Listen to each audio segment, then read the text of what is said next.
Hello, everyone, and welcome to What the Heal. My name is Maria Sellars, and I am your guide as we go together along this journey.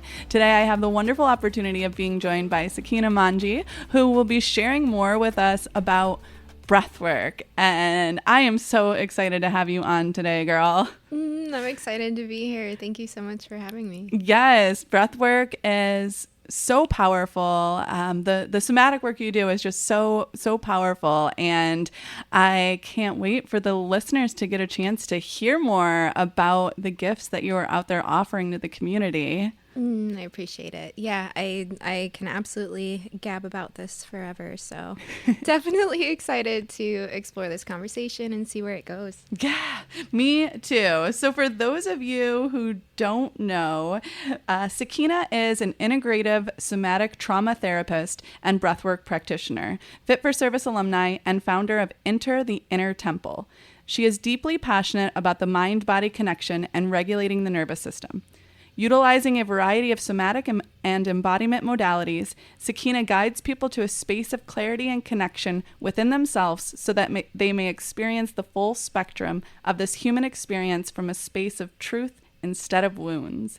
Sakina continues to study under the leading names in mind-body connection, trauma, and somatic experiencing, including Gabor Mate, Peter Levine, Bessel Van der Kolk, and more. Her extensive research and studies, combined with her 15 years as a caregiver, have landed her in a space of deep understanding of the mind-body connection, grief, and somatic awareness, while rapidly growing a community of clients that are transforming and living out their fullest potential. Yes, I know. Snaps fingers at that. So good. So good. So Sakina, tell us, what the heal is going on in your world? All right. So what the heal is going on here? I would say I am actually really working on just like cultivating and deepening my presence right now. I've noticed, and you and I have talked about this a little bit, like just being back here in Orlando in the Central Florida area and just like nesting and finding community that feels so aligned for the first time in a long time, you know. I'm just really deepening my presence there with the people that I'm connecting with my work, and like growing in my studies and connecting with my mentors more. And yeah, just trying to be more aware of the sacred in-betweens, you know, the little moments. Yes, right. The little moments are the big moments. Yeah. We wind up learning after all. Absolutely. And so prior to Orlando, where were you at? Yeah. I was out in St. Pete, so a couple of hours away, which the community, it always surprises me. St. Pete is only like 2 hours away, yet the community is so different. Like it's just different, you know. And I was a jeweler, a metalsmith for 13 years. I retired that just in December. So I had a lot of like my client base and my customers and my friends out in the St. Pete, Tampa area for many years. So I was out there for a couple of years. Before that, I was bouncing around in a camper van all around the country. Yeah. And really just exploring. I was not rooted for a long time.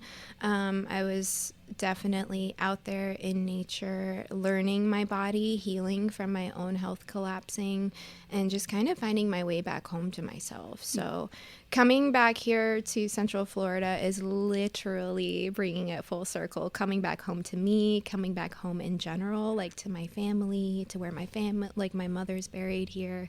A lot of my mentors are here. My original community is here. So yeah. Coming back to all of that. Yeah. Oh my goodness. Wow. And you know, it's living in a camper van and having that opportunity, grounding yourself in a whole different way, just being able to really be out with yourself, and with the amazing qualities of nature and all of the benefits that we can get by having the opportunity to spend time in that. So, what a great experience I'm sure that was. It really was. And it taught me so much more about being in the somatic world than I think anything else that would have served me at that time. Like I was doing a lot of mineral prospecting, so I was going out and literally digging for crystals all the time. Gosh. And on that journey, there's never any mistakes. Everything is always divinely aligned. And I would meet so many people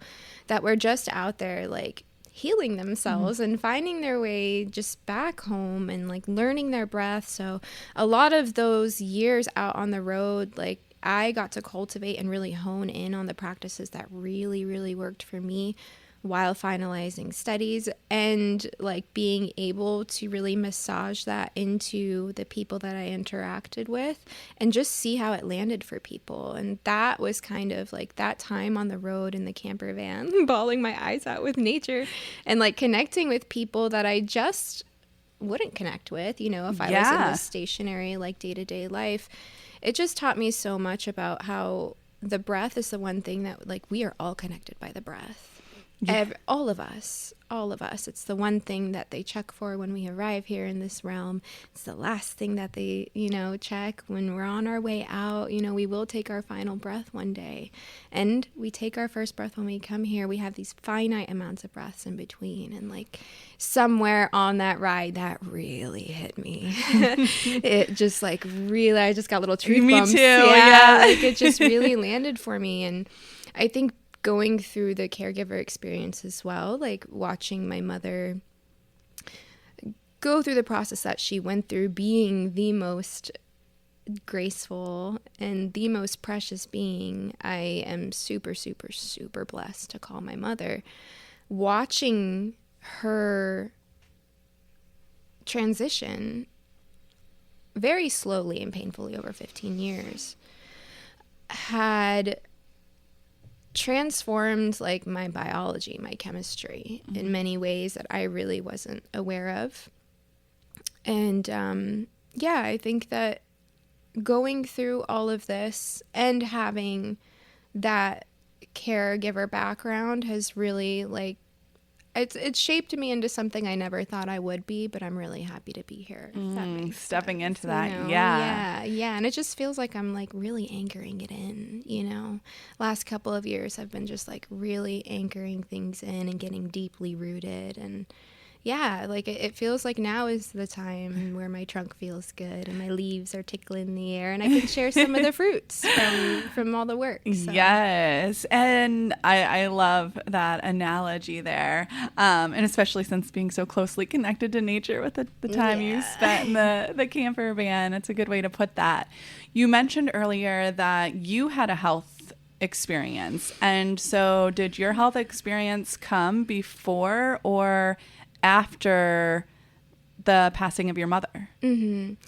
So I had some sporadic health things, you know, in my path leading up to her passing, but a year, almost to the mark, after her passing, things had shifted and there was a lot of transition happening in my life in general, just like uprooting, family being in shambles, all the things. And I made the decision to get off of birth control. And I was on birth control for 9 years. And the day I got off, I noticed like a little something was activated. And then 7 days exactly after that day, my whole body was just on fire. Wow. I was running 104 fever almost every day, in the hospital almost every other day. And yeah, my body was just shutting down. Like I was technically disabled. I couldn't leave my bed. I couldn't get up to use the restroom. The breeze hurt. The sunshine hurt. AC hurt. Eating food hurt. Everything just hurt.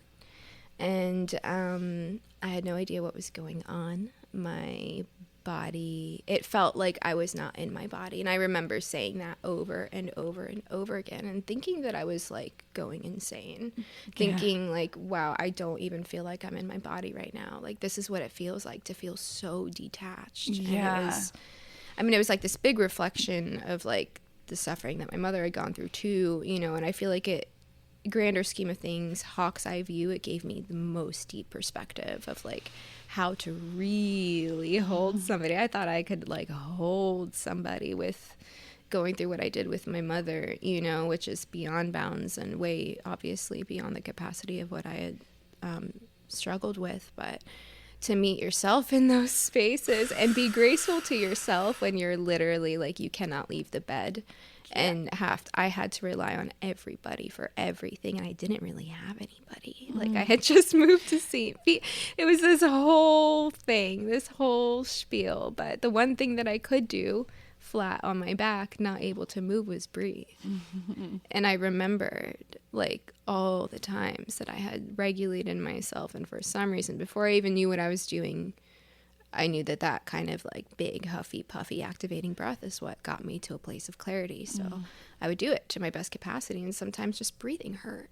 Yeah. And so I would just do that. And, you know, every day was like breath work and just trying to keep that little golden thread of like hope and wonder alive in me in this mix up of like mind-body disconnect. And yeah, 2 months into it, I was like able to get up and I was like mobile again. And then 6 months, almost to the day, I was reversing a lot of the diagnoses that they gave me.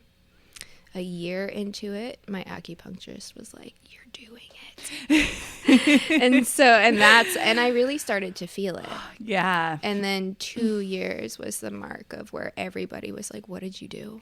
Like, how are you doing this?" And everybody thought I was lying when I was like, "Breath, baby." Yeah. So, you know, breath. And of course I was like utilizing traditional Chinese medicine. I was on an acupuncture regimen. I was extremely hyper disciplined. So like, it's not just like we're not just breathing our way out of insane like diagnoses here. Of course. It's like there was a lot more to it, but needless to say that, yeah, breath was always the way, and continues to be the way. And now, because of a lot of the people that kind of witnessed that path with me, there's so much more curiosity because they've seen me walk the walk. So now they're like, let me try that breath thing. Can I sit with you and try, you know? Can I inhale and exhale with you? Yeah, that's and that's it. When you have these transformative experiences on your own and people see that shift within you,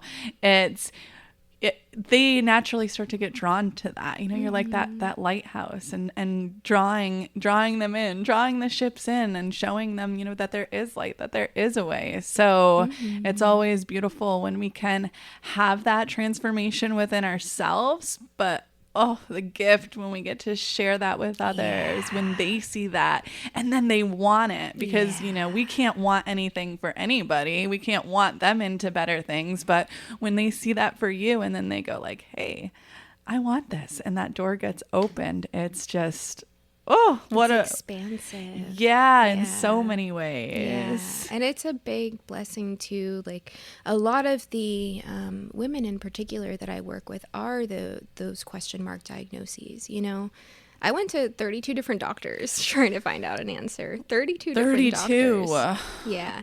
And it was really traumatic for me, because every time I walked into a doctor's office, it was like the smell and the feeling and my mom and all the things and getting my blood drawn, and, you know, like the air hurt. So being pricked over 100 times to try to figure out what's going on with my nerves, like there was just so much more to it. Set your nervous system in even more of an overdrive. So much more. Yeah. So it was like I was constantly trying to unravel, but also trying to find answers. Like, I was just doing my best. Right. And I think now the reason why there are so many brilliant beings that walk through the door that I'm so blessed to connect with, but like there's something that just hits even deeper with the women that come in confused and they walk out remembering what their body's capable of, you know, and because I remember those moments for myself, and I'm like getting a little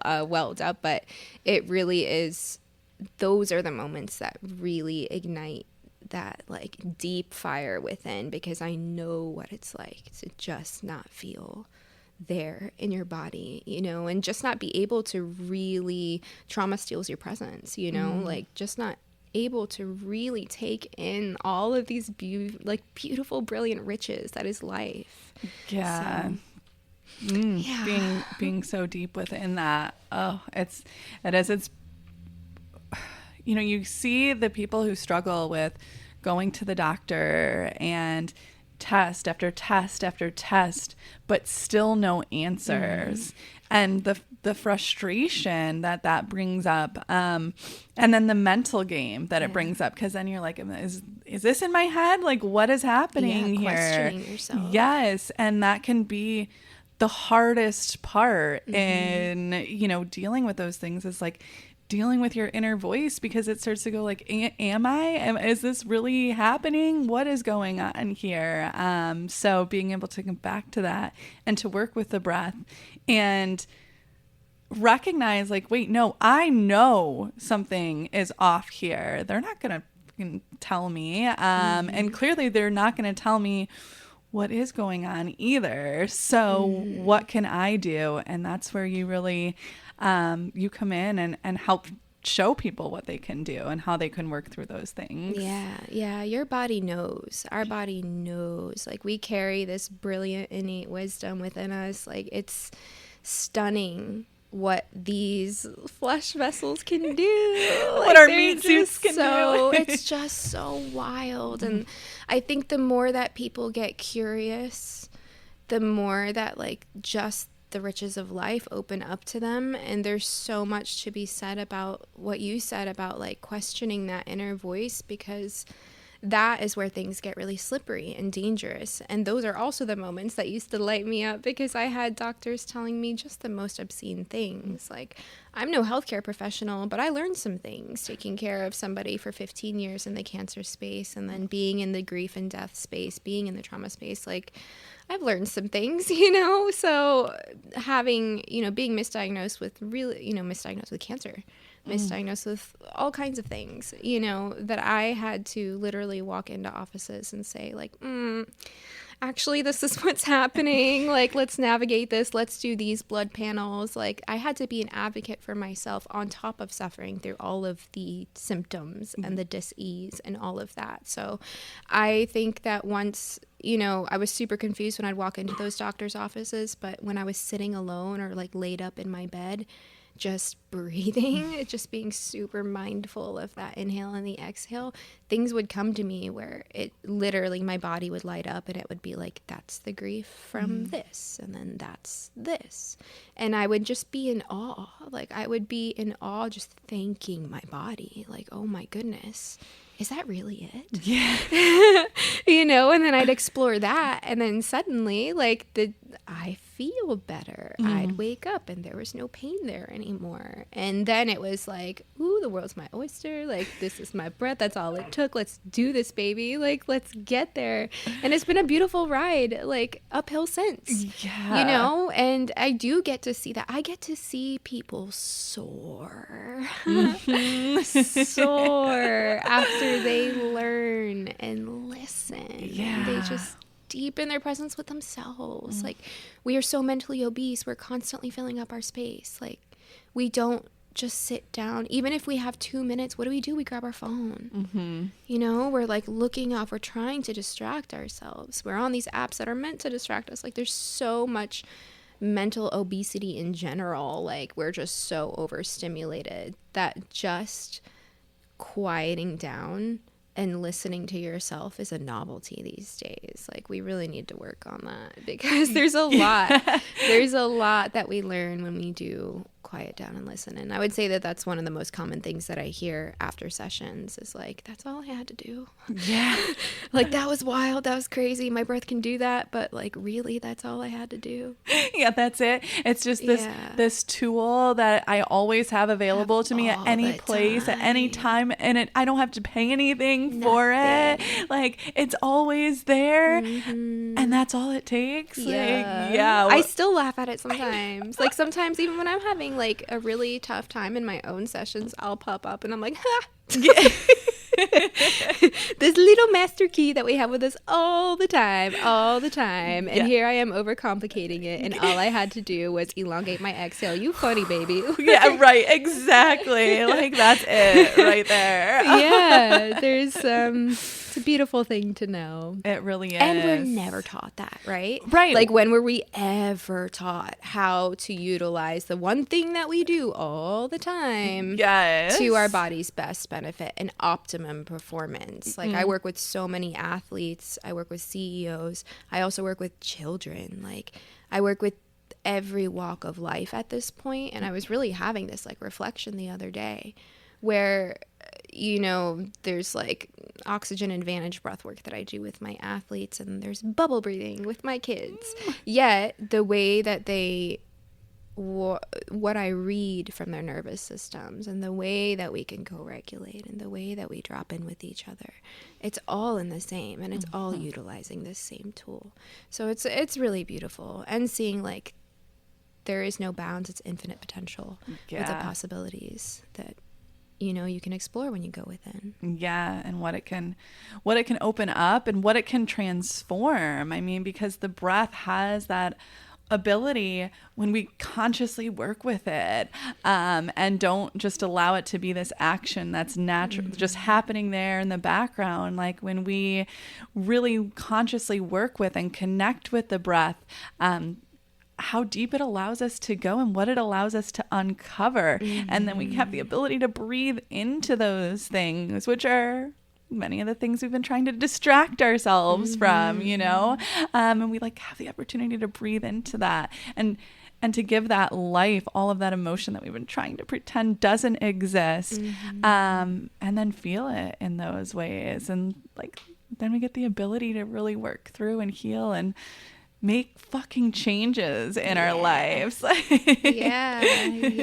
just reminding ourselves, like, emotions are simply energy in motion, right? Like, we have been so conditioned in so many ways to like quiet down, or like we're so suppressed and we're so oppressed, and then that turns into the depression, you know, and then the suppression and the oppression. But the way to like X the pressure is expression, right? Like, you're literally just Xing the pressure, you're getting rid of it, you're moving it through the body, it's coming up to move through you. So the most beautiful thing you can do is honor that. And also understanding that like all of those little stories and conditioning and like, I mean, really on the grander scheme of thing, it's like controlling our behaviors, but like we've been shown that we really can't fully go there, you know, without some sort of like, think about a child in Publix, you know, like you walk into a grocery store, the child's having a tantrum, and then there's a parent like either just letting the tantrum happen or reacting, you know, whatever it is. But you're looking at that child and you're like, that child's childing, like just let it do its thing, you know? Yeah. That child is super wise. Just like an animal in the wild that maybe just got attacked by prey, like it's literally just discharging the pressure from its body. So it's shaking and it's crying and it's making noises and it's taking those big belly breaths because that's the innate intelligence within. Like, that is the response that we should be having, because that's our way. That's the way that our body naturally discharges. That's why so many people in breathwork sessions are like shaking, tremoring, you know, shouting, whatever that is, you know. That is the way our body wants to move through these things. So the most beautiful thing you can do is honor it however it comes. And people will see footage of my sessions and they're like, what is going on? Like, what are you doing in there? Yeah. What is happening? But I like to say life is happening. Like, we are fully alive in those moments when you are full on like crying, whether that be tears of joy or grief, you know, like kicking, shaking, dancing, tapping, whatever it is. Like, oh, what a beautiful thing that our bodies know. Yeah. Just let it happen. Just let it happen. Just let it happen. Give yourself that permission to feel it fully. Feel it fully. Move it fully. Yeah. Like, that's such an incredible gift and such an incredible space that you hold to give others the opportunity to do those things. Yeah, it's a beautiful thing. And that's another blessing to witness, is like group sessions in particular, you know, being in the community, weaving into community again.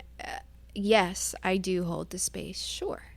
But the group really like holds that container, and it turns into this stunning energetic dance in between everybody's nervous systems. And just like when everybody pops up, there's so much that happens just in that dynamic. And it's like everybody's breathwork blissed out, but also so deeply connected. And in those moments, we're able to see each other. Like, see, I see you. I feel you. And there's so much honor and like reverence in the room. And all it took was just dropping in with each other, you know, and that's after a deep inner journey, like, you know, really by yourself, but you're picking up on things because we are communal beings. And then understanding like healing does happen in the presence of an empathetic witness. And in those moments of you meeting yourself and empathetically witnessing yourself, you're then able to pop up and like really do the same for the other people in that room. And what that creates is its own synergy, its own energetic, like its own palpable thing that we end up taking out into the world, and then it just ripples outwards. And it's this like, it's just this beautiful process that I somehow ended up getting to be a part of through deep pain, like deep pain. But I alchemized that into my purpose. And now look, you know, and it feels so led and it feels so aligned. And yeah, it's just something that I never get tired of. I just don't. Like, in fact, it energizes me more and more. And I feel like I'm getting healthier every day. I feel like I'm getting more activated every day. Like, I feel like I'm just getting started. Yeah. And it's a really cool feeling. That's the best feeling. Yeah. Absolutely. Yeah. I know. I'm like, I'm 15 years in, but yet I feel like I'm just getting started. And it's so energizing, because as you experience these transformations taking place on that individual level, and then even more so on that collective level, you just recognize the way that ripples out into the world and the impact that you have, because it goes beyond the individual and collective. And you know, that just makes your heart swell in knowing that how this work is going to go out and impact others beyond the four corners that you share it in. Yeah. Just like witnessing, you know, it's always fun with couples, but in general, you know, anybody, like I have clients that'll go back home and they've transformed their relationships, their marriage, like first of all with themselves, but then like their marriage, their children, their parents, like so much that our body just doesn't want to hold on to anymore is shedding in these, you know, in these sessions. And with a trauma-informed facilitator, I would hope, you know, that's the way that people are walking into the deeper journeys. But even in daily practices, you know, where, I mean, I try to teach my clients a little 5-minute practice.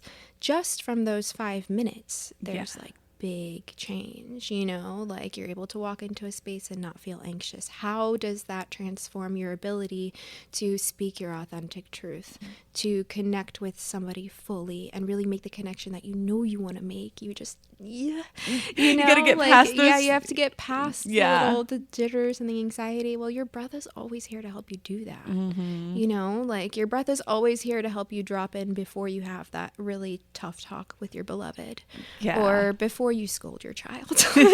Like it's always there. And like you said, it's a free tool. Like it's a free tool. Anybody in this entire world can learn breath work and take it with them and share it. And that's something that I'm like wildly passionate about, you know?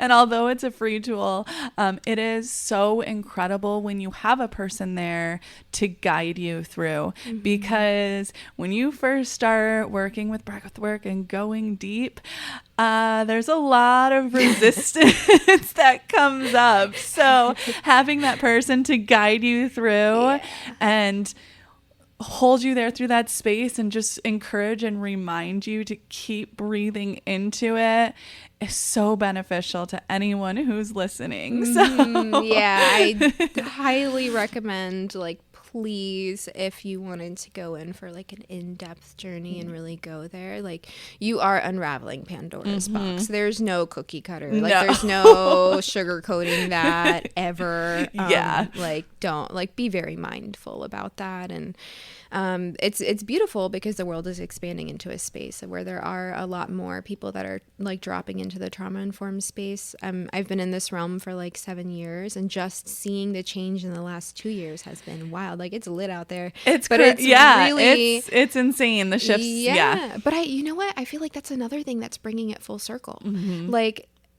the reason why I almost feel like I'm just getting started is because now I have community that's just as stoked as I am. Yeah. And like have been. Yeah. You know, like, because people used to really call me like, I mean, I didn't. I was very much like seen, and I'm sure a lot of us are in this space, but viewed through a lens of like woo woo, cuckoo, or you know, whatever that is. Yet here I am living like the solid. I'm happy with who I am. Like, I'm good with where I'm going, and da da da. So I was always able to be like, whatever. Yeah. But now having people like, I work with CEOs that used to make fun of me, you know? And now they're like, Sakina, I need you Wednesday morning, 8:00. Let's do this. Exactly. The shift is so the beautiful. Shift is here, and it's so nice. I what know. a time to be alive. I feel the same. I'm like, you know, I get doctors coming in, and you're like, doctors coming in for energy work. Yeah. What? Because you know, we are remembering. There's a collective remembrance happening right now of just how much like we need to know this mind-body connection. Like, we need to bring that into harmony because spirit works through the flesh. So there's a lot of like, I also love the grounding that I personally, I can only speak for myself, but that I'm sensing in the spiritual community as well. Like, even in certain groups and communities that sometimes I think would like feel a little bit like friction, because I get really, you'll lose me if it's like all just ascension talk and like speaking to, you know, like up there. Right. I like, because for me, like, you can talk about ascension all day, but we're in this embodied experience. Exactly. Like, we're here. Yeah. We're on Earth in Earth school. So we got to figure this out. We got to figure this out in this world. We really do. And when we do, like, life is so fun. And life doesn't have to be hard. And this comes from somebody who like literally struggled and suffered and was honestly suicidal for many years. So like the flip and the change is it's very much there. And I always say I'm like my own best walking testimony when it comes to the work that I do. Like, pick me apart, tear me to shreds, baby. I'll answer all your questions. Let's do this. Let's go fucking deep. And then sit down and breathe with me, and then we'll talk. Give me an hour, toots. Or like even just like 5 minutes, you know? I used to go get my morning coffee and people would sit me down and be like, Sakina, 5 minutes. Like, just 5 minutes, 5 minutes, you know? Yeah. And I'm okay with that. Like, I'm very much okay with that. I'm okay with being the bridge in this time. I kind of love that. I'm happy that I'm a super curious being because it's led me to so much like research and collecting facts and like collecting the tangible things behind very intangible concepts, you know? Totally. Yeah. And I mean, people ask me all the time if it's tough being so questioned or so, and I think like just being a young woman in this space in general too, like, thank goodness I had practice from being a metalsmith for 13 years because I'm like 5'3" tiny little immigrant woman who like nobody thought that I would be doing that, you know, yet I handled things in that shop, you know, and every time somebody told me I couldn't do something, it was like a try me, like watch me, and that here we go, or here we grow, here we grow. What the hell? Here we grow. But that's stuck with me in little ways. You know, I'm definitely nowhere near as like, you know, I was operating out of my masculine a lot, and that built me. What got me here won't get me there is really what I say. Like, now I won't argue with you. I'll just like very lovingly pass over some research and then be like, here's a 5-minute practice. Get back to me when you want to schedule. Exactly. Yeah, it's so beautiful. I'm so research based within all of that because the research is there. Yeah. It is there. The things that support this work is there. Like what it's only getting better. Yeah. When I lead my trainings, I tell people, you know, I don't want you to walk out of here and say like, my one hope is that you don't you walk out up here and when people go like woo woo, you go, no, it's woo. Like it's one woo. It's so fucking exciting. Like we can make big changes on our own. That. So it's not woo woo. It's just one. Just woo. Like this is so cool. I love that. And here's the research to back it up. Yeah. 100%. Oh, I love that. That's so good. Yeah, it's amazing. I'm so grateful that you are on this journey, girl, and you're sharing your gifts with the world because they need it. Like Thank you. I appreciate it. Thanks for walking the path with me. Yeah, it's been like, it's so nice. Like we really are circling up with such brilliant people, like brilliant beings, and look at us doing the things. Look at us holding it down. Those of you listening, you can do the things too. Join us. Join us. And that's like, whenever I am in my sessions, that's really how I feel. I'll always encourage people to knock like influencers or whatever, me, you, whoever off the pedestals. Yes. Off the pedestals. Because we're walking the path alongside you. Mm-hmm. Like we're learning as we grow. Yes, exactly. We're literally learning step by step. And I mean, yes, I have lots of education and lots of like beautiful mentors and lots of really tough life experience that have made me into what I am today, but that's only so I could like amplify the code in which I communicate that with the people that need that. Everybody has somebody that's going to resonate with them just right. Yes. And that is like something that I so deeply believe in. Like I so deeply believe in that. So, I mean, if this work calls to you, like as a listener, like please go for it, like get in tune with it because it's such a beautiful thing to be a part of. And it is the way.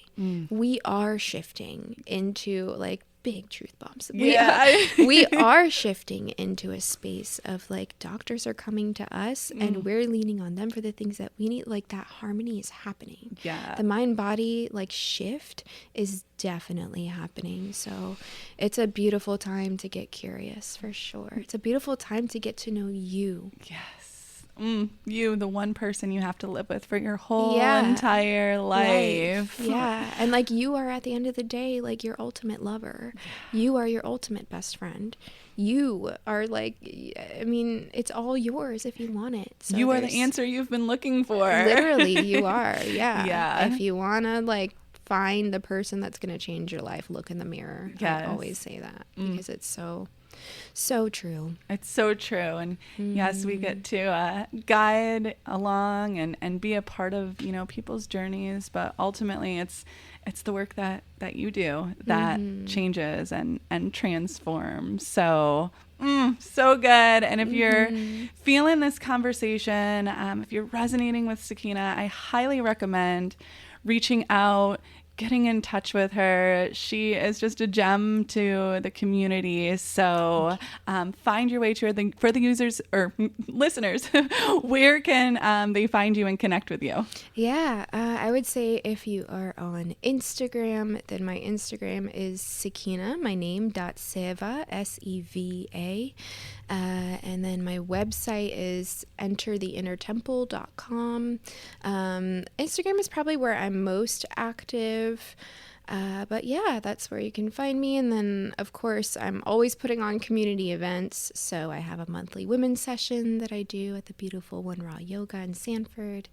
Co-ed sessions that happen all over the place. I'm always bopping around the country, so you might find me serving up a session, in another state, but I always share that on my feed and my website the best that I can. And then, of course, just reaching out, for support, questions, whatever it is. I'm always very much open and receptive, and I do my best to get back to everybody in a timely manner. So amazing. Thank you so much for being on, for sharing your voice with us, for sharing your light with the community. And listeners, find Sakina, connect with her, just follow along because she's got some really great things going on. So thank you for you. I appreciate it. And thank you for all that you're doing with this beautiful little center. And Yeah, I'm so excited to see how we continue to expand and bloom. Yay, me too. I look forward to it. So stay tuned, everyone. Oh, We'll see you all next week. Have an incredible week, and thank you for being you. Oh, P.S. Like, follow, or share this episode if you enjoyed what you heard today. Thank you all for listening.